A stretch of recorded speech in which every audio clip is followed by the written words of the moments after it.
Good afternoon, everybody. Thank you for joining me today.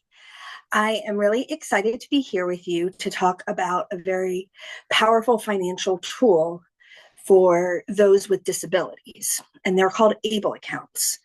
Does anybody know what ABLE stands for, or have you heard of the account? If so, drop it in the chat.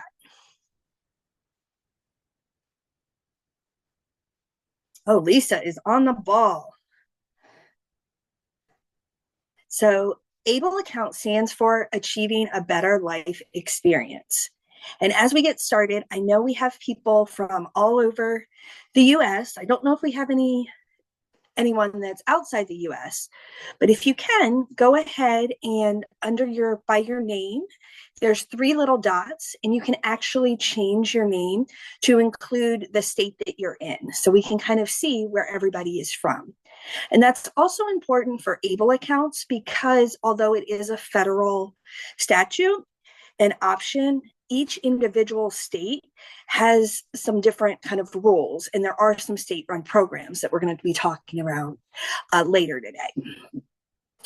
So who am I? As I said, I'm Stacy Blackshear. Prior to becoming a financial coach, I was an administrator and a special education teacher. So I've been a disability advocate for almost 20 years now. Even in my financial coaching practice, I like working with parents that have a child with a disability. So that's my niche. And I'm also a mom. So those of you that are parents, you know that things kind of shift and change once you have kids, and you want to figure out what you can do to help support them in the best way. And parents that have a child with a disability, they go through a range of emotions, which we aren't going to get into today. But one thing that the ABLE accounts can really be helpful for is an option that they have to actually save for their future. And if you guys have any questions at any time, go ahead and put them in the chat. I do have it up. And then, too, I can also see some of your faces. If you have a question, you can also raise your hand. But if I don't see it, go ahead and put it in the chat for me. And I'll either integrate it or we'll have time at the end to go over questions. So really today, I'm going to give you an overview of ABLE accounts so that you can understand how they work and how they can be really helpful for clients that you may work with that have a household member that has a disability, or even if the client has a disability. We will talk about the eligibility requirements for the ABLE accounts and how you could enroll in one. And then I want you to recognize when it might be appropriate for you to talk about an ABLE account with your client as an option for them to save.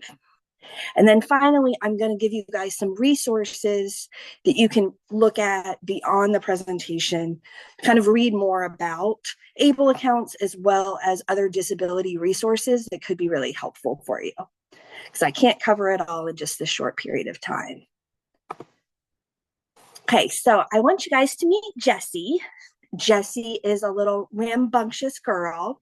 She's very inquisitive and she's happy all the time. She doesn't really cry unless she's tired, but she also has a disability. And Jessie has an older brother or two older brothers and parents. And one of her grandparents really wants to help support Jessie. So he had contributed when the other kids were born to 529 accounts for them to potentially go to college. But with Jesse's disability, he wasn't sure if that would be a good option for him or not. But he decided and learned about the ABLE account. So he began contributing for her in an ABLE account. So he contributed $10,000 in the first year, and he decided on the $10,000 because in the state of Virginia where he's at, if you have over a $10,000 balance, then you're not charged a monthly fee. But if it's below $10,000, you are charged $15 per month just for having the account. And he didn't want to do that. So he contributed $10,000 the first year. And then the subsequent 9 years, he contributed $5,000. So his total contributions were $55,000. And each year in Virginia, he was able to receive a $2,000 tax credit. Not in 2015 because they didn't have it then, but 2016 moving on, he was able to receive that tax credit. So then, in addition to the $55,000 that he contributed, he also had the $18,000 tax credit over those many years. So that was really great that Jessie has that her grandfather that did that for her. And we'll kind of come back to Jessie a little later on in the presentation. So what exactly is the ABLE account and why is it so important? Well, it's a tax advantage savings account. So what happens is once you contribute to the account, it is allowed to grow tax-free. And then you can make withdrawals for qualified disability expenses, which we'll talk about a little bit later, but you're not charged on that growth. You can contribute up to $19,000 per year for one account. Each person who's eligible, they can only have one account, but multiple people can contribute to it. You could have a friend, a sibling, it could be a grandparent, cousin, it could be anyone. Again, it's under the same umbrella as a 529 account. So you may be a little bit more familiar with those rules. So that's something to kind of keep in mind as you're trying to think through the ABLE account. And ABLE accounts actually just celebrated the 10-year anniversary.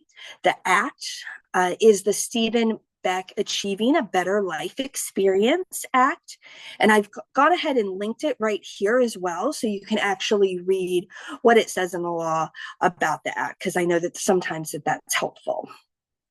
One of the other big things that's really important about ABLE accounts, which applies to some people, but not everyone, is if you have someone that receives Social Security income or Social Security disability income, oftentimes their assets are limited. So they have to be under the $2,000 mark in order to receive that. But if they have an ABLE account, up to $100,000 does not count against them. So it's actually a way for them to build up wealth. So that's another really important factor, and one thing that I think is not known about as much as it should be.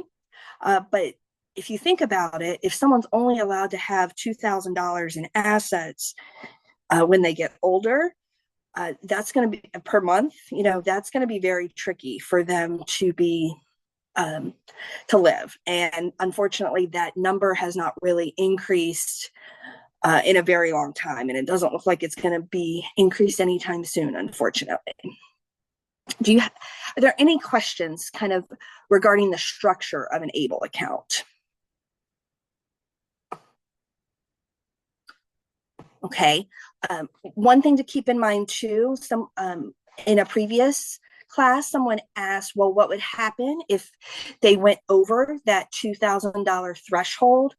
Oftentimes then they lose their public benefits, and then they would have to reapply, and the reapplication process could take some time. So it's definitely something that those that are receiving their benefits are very cognizant about.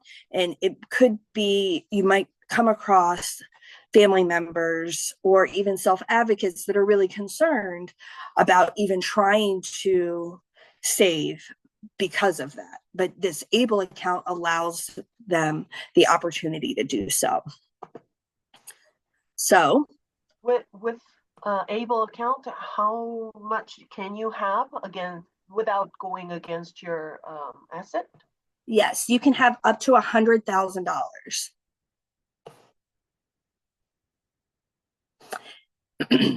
And again, that only applies for those that have the Social Security income. You could definitely have more in your ABLE account. In some self-advocates, that are actually working full time, they have their employer, instead of, if they have it set up, they could do, instead of a 401k, they could actually contribute to their ABLE account. We're not going to get too much into that, but that is something that just for you guys to be aware of if they're not receiving Social Security, that they can even have a larger balance. And that's really helpful for adults with disabilities too, because then they don't have to wait to access those funds when they're in retirement age. Because depending on what specific disability they may have, their life expectancy might be shorter. So that's something to keep in mind too. You need me to So tell you the go chat ahead. questions? Oh, no. So, okay. So it's not, the gift exclusion is the total amount. So it's $19,000 per year total. So somebody contributes 5,000 and somebody else can do 14, but each person couldn't do 19. So that's something to kind of keep in mind. And then, do people typically invest the funds in an ABLE account like a 529? They can. It's up to them. They have to select which type of kind of account that they want to set up and if they want that capabilities.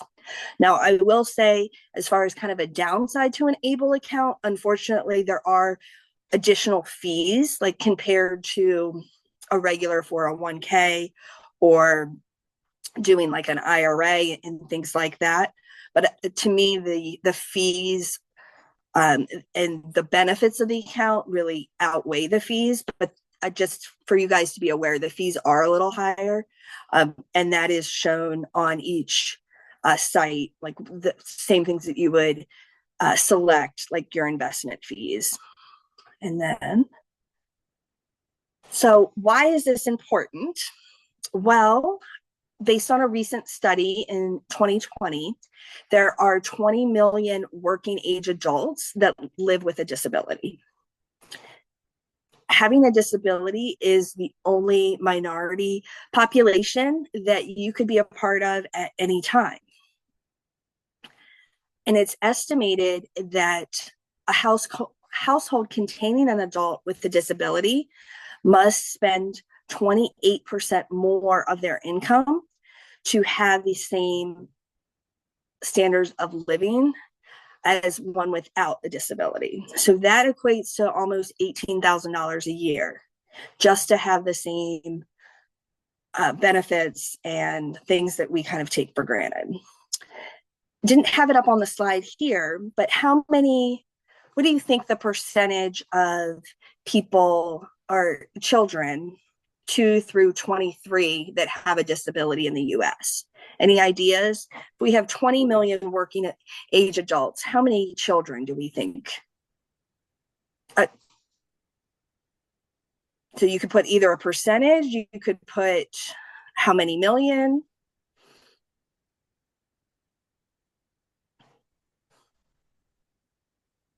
Okay, so I'm kind of seeing numbers all over the place from 10% to 25%.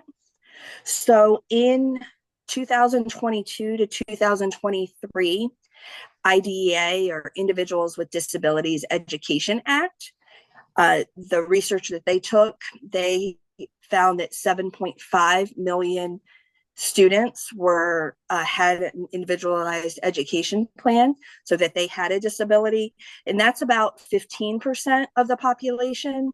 I do want to note, though, that doesn't include those that didn't qualify for an IEP but might still have a disability. So those that might just need accommodations, they would be under a 504 plan, so that we wouldn't count those in that number, but those students would still be eligible for an ABLE account. So, although it is a subset of the population, we're looking at probably close to 30 million people in the US at least have a disability that are eligible for these accounts. So I had mentioned before qualified disability expenses. That is what you can use your ABLE accounts for. When you hear that, qualified disability expenses, and I know there's some up on the slide here, but what kind of things do you think might be appropriate or that would count? Go ahead and list them in the chat.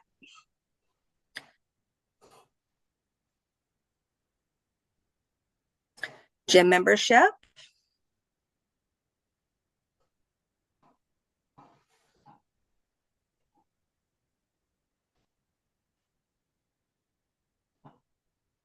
support services, vacation, home health care, group, accommodating housing, any special diet, transportation, doctor visits. Yes, all of those things would count under qualified disability expenses. This is one time where the law is actually pretty broad. So I've linked the law right here. And the way that they define qualified disability expenses is anything that's going to help maintain health, independence, or quality of life. So think about it for yourself. What would help with your quality of life that maybe you didn't think about initially? I see, definitely vacation. Yes. Air purifier for the home. Yes. Potentially a chef. I would have to kind of look specifically at what the chef might be doing.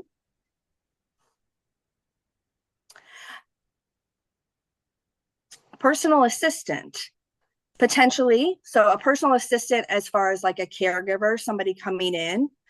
So another way to kind of think about it is anything that you would think an HSA could pay for, an ABLE account certainly could pay for, but it goes much broader. So gym memberships, maybe they need a swing for sensory, maybe they need a new communication device that's not covered by insurance. Any of the gaps for insurance, ABLE accounts can help fill those in. Someone else also put in about, a vacation. Well, a vacation helps with independence. So even thinking about if you are working with a family and they are planning a Disney vacation and trying to budget, you're working with them how they're going to do that. Well, for their child with a disability, if they have an ABLE account, you could use the airfare. Hotel would be a little tricky, but you could probably use the hotel. But I would kind of think about the things specifically for that child. So like the pass to Disney, the food that they're going to eat at Disney, all of these different things could come them out of their ABLE account. Yeah, sometimes special toys for kids, home subscriptions, potentially a housekeeper.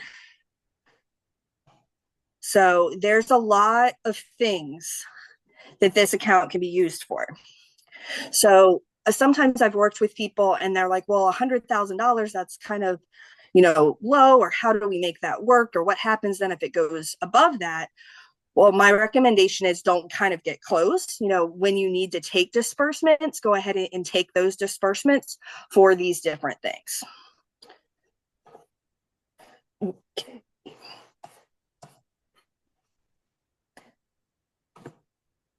So who exactly is eligible? So it needs to be someone who's developed a disability before the age of 26 and is entitled to either social or supplemental security income or Social Security disability insurance based on blindness or disability. So that's one group. If someone is already receiving SSI, they're automatically eligible. However, the other group is anybody that self-certifies that they have a qualifying disability. Diagnosis from a physician. And I did link, and I'll double check my links at the end, but the National Institute put out kind of just a form that you could use to give the doctor for them to sign and say, yes, you have this disability. You don't have to turn it in anywhere, but the law does say you need to self-certify in some way. So having this form makes families feel a little bit more comfortable, better, in case anybody asks them about it.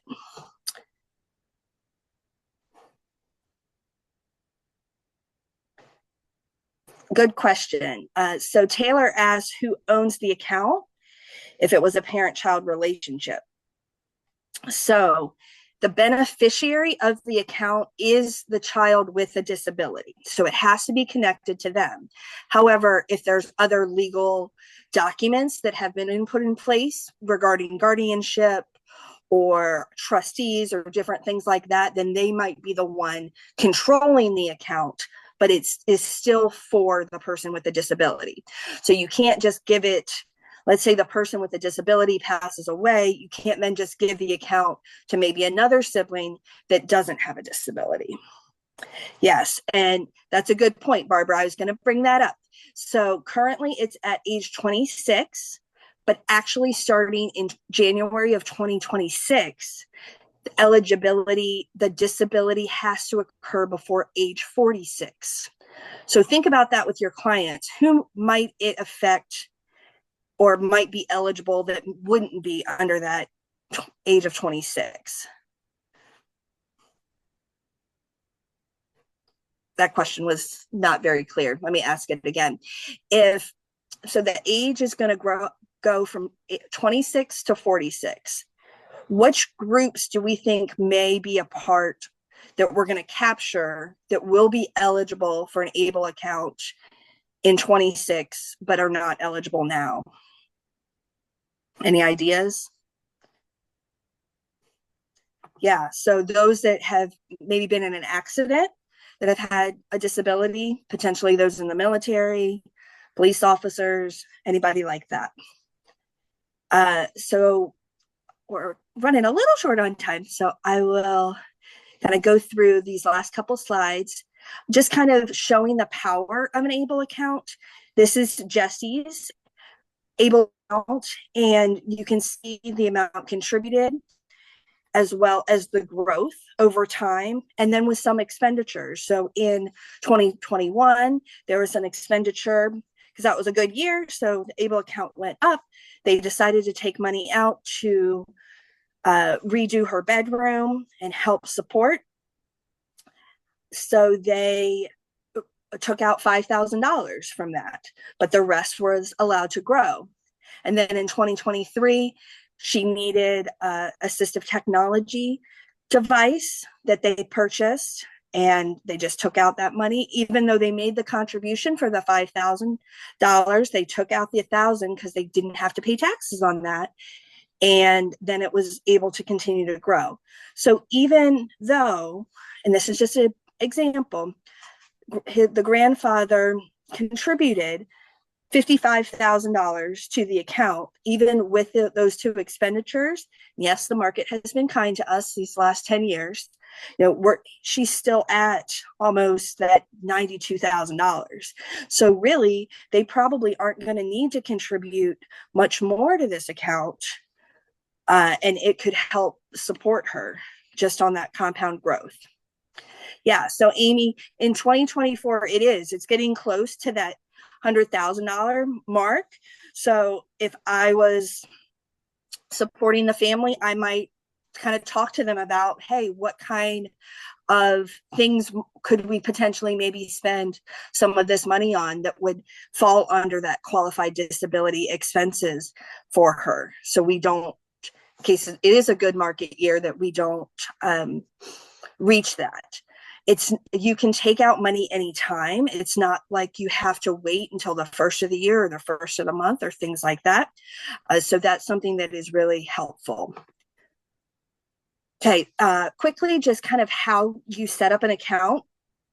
All of the states in green have their own ABLE account. Many of them allow residents that don't live in the state to open an account in their state.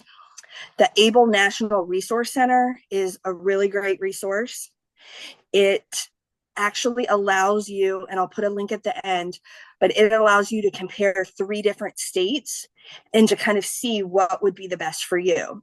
In Virginia, they do have, as I said, the tax deduction.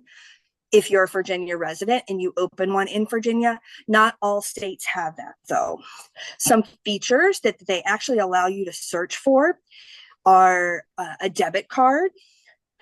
The rep payees, so multiple people, could potentially access that money. Some are actually sold by financial advisors, and then some are FDIC insured. As you can imagine, those that are FDIC insured are not going to be the ones where you're actually investing money. They're more just like a savings account.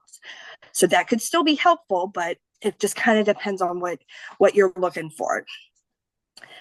Someone had mentioned about the clawback from Medicaid, and that is a good point. So depending on the state, so some states, if the person dies or when the person dies, if there is money left over in the ABLE account for that designated beneficiary, it goes to Medicaid. Virginia is one of the states that they did away with that in their law. So there isn't a Medicaid clawback, but that does vary state to state. So it part of it has to do with residency, and part of it has to do with the way that the plan was set up. So those are things that kind of minutia that you really need to kind of look at. Just kind of looking at the chat here. Okay.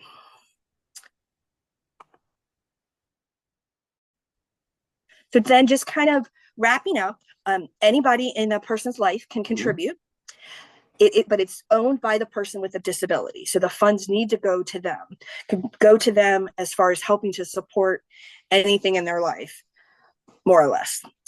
One of the benefits another benefit I really feel like with ABLE accounts, especially as our roles as financial coaches, is that you don't need a lawyer or you don't need a trust in order for someone to contribute to an ABLE account. So if somebody does have some extra money that they're looking at, kind of below that $100,000, similar to how they would maybe save for a child for their college fund, an ABLE account is a really good option for them. For those that are looking at longer term planning and other options, then having somebody that specializes in special needs trust might be appropriate, but there's a big group of people that really the ABLE account, that the trust might not be the best option for. And I know we're going to talk about trust next, so I won't steal the thunder there, but this is just a really good opportunity that has a lot of flexibility. ABLE accounts are on the rise. More people are learning about them, but not nearly the amount of people that have a disability are accessing them. So really, just to kind of sum up, they're really just a great way to save and acquire assets for someone with a disability without really compromising their eligible benefits. So here are some of the resources. Again, the ABLE National Resource Center, the study that I talked about living with a disability. And then these last two are actual, there's a lot of stuff on the ABLE National Resource Center. These are the two that can be really helpful to compare. And then if you want to learn more about with the Social Security Administration and ABLE accounts, that's that last resource. Again, there's a ton of other stuff on this. Yes, I will put the links in the chat in just a little bit. And then if you have any other questions, something comes up down the road, you have a client with a disability, you're not sure, feel free to shoot me an email. I'll help the best I can. And I thank you guys.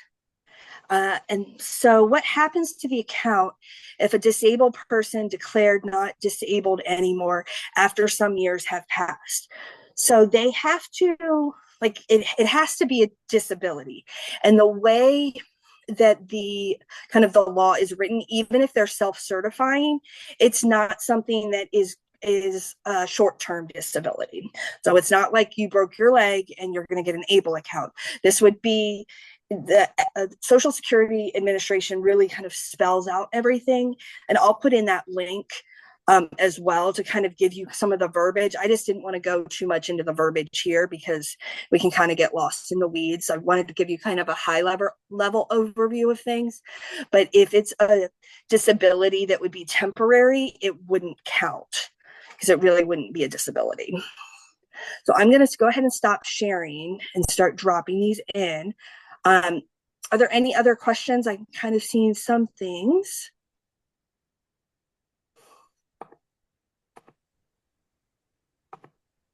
There were a couple in the chat, I think. Okay, did I miss them? Not sure if you got them all. Okay, so can anyone set up one, or must it be a family member or parent? Anybody can set it up for the child, just something to keep in mind. And it doesn't have to be for the child, it can be for anyone. I just kind of use that in my terminology because that's the typical clients that I have.